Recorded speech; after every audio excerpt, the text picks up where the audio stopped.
हैदराबाद की cyber crime police ने पेजी पेमेंट ऐप से सॉफ्टवेयर कंपनी के मुलाजिम के अकाउंट को हैक कर लेते हुए 52,90,000 रुपए निकाल लेने वाले विजयवाड़ा के शातिर श्रीराम दिनेश कुमार को गिरफ्तार कर लिया है। पुलिस ने उसके कब्जे से 17 लाख रुपए बरामद किए। ये वाकया 15 और 16 मार्च की दरमियानी शब पेश आया था। ये इंजीनियरिंग करने के बाद इंजीनियरिंग लास्ट ईयर में फेल हो गया था। श्रीवाणी इंजीनियरिंग कॉलेज माइलावरम से किया था ये। तो 28 साल हैं इसका एज।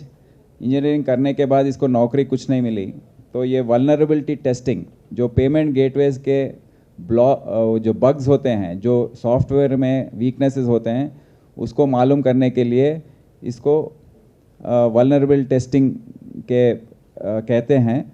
और ये वल्नरेबिलिटी टेस्टिंग करते करते काफ़ी पेमेंट गेटवेज के बारे में सीख गया था।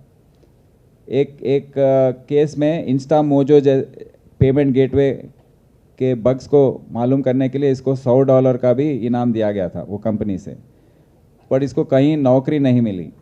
बीएससी कंप्यूटर्स भी किया है डिस्टेंस एजुकेशन से, एथिकल हैकिंग में कोर्स किया है।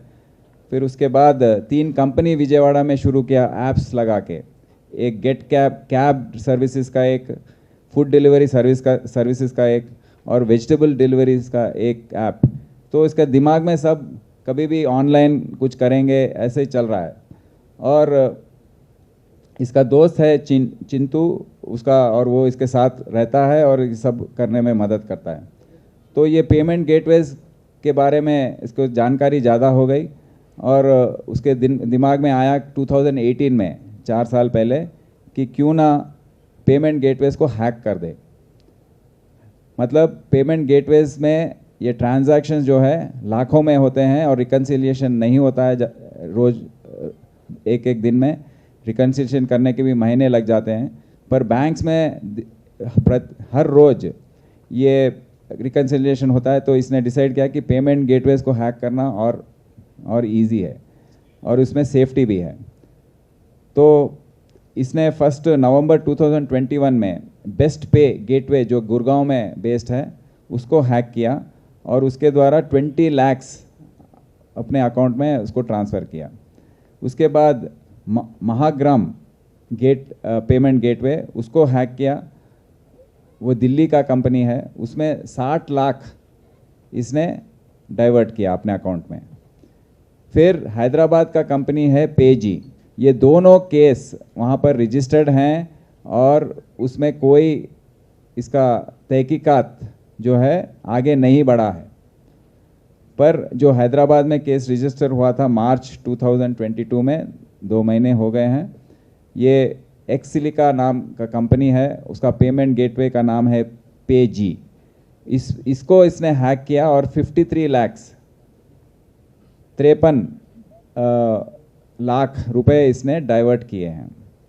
तो ये सब करने का सिस्टम जो है वो पेमेंट गेटवे का में एंटर हो जाता है एक मर्चेंट के रूप में।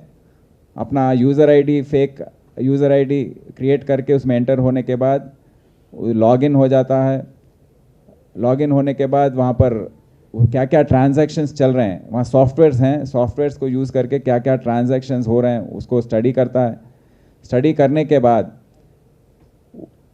एडमिन का नाम, एडमिन का जो यूज़र आईडी है वो मालूम करके वो ट्रायल एंड एरर मेथड के द्वारा, ये केस में एडमिन 1 था, तो एडमिन 1 करने से उसको direct main account, pool account जो है उसमें उसको एक्सेस मिल गया। वो एक्सेस मिलने के बाद इसने 53 लाख रुपीज़ का डाइवर्शन किया है 3 अकाउंट खोलकर, येस बैंक और ICICI इक्विटास, ये 3 अकाउंट इसने ओपन करके 53 लाख उसमें इसने ट्रांसफ़र किया है। और ये तीनों अकाउंट से फिर वापस बिटकॉइन जो है क्रिप्टो करेंसी के द्वारा, एक कोइवा नाम का एक क्रिप्टो करेंसी है, वो खरीद के अपना वॉलेट उसमें ओपन करके ये खरीदा है। फिर उसको आगे चल के और रेमिटानो क्रिप्टो करेंसी में ट्रांसफ़र करके फिर उसके बाद अपने अकाउंट में उसको कैश, वो बिटकॉइंस को बेच के अपने अकाउंट में उसको फाइनली ट्रांसफ़र किया है। तो इसके ऐसा 53 लाख का इसमें फ़ायदा इसको हुआ है। तो इसको हमारे पास कंप्लेंट आने पर हमारा साइबर क्राइम टीम बहुत इस पर जानकारी उनको मिली, बहुत ही मेहनत किए हैं 2 महीने पूरा, बहुत इन्वेस्टिगेशन जो है एक एथिकल हैकर की सहायता से, की मदद से उसको ट्रेस किया गया है। बहुत ही कॉम्प्लिकेटेड इन्वेस्टिगेशन इसमें हुआ है और सबको मैं मुबारकबाद देता हूँ। और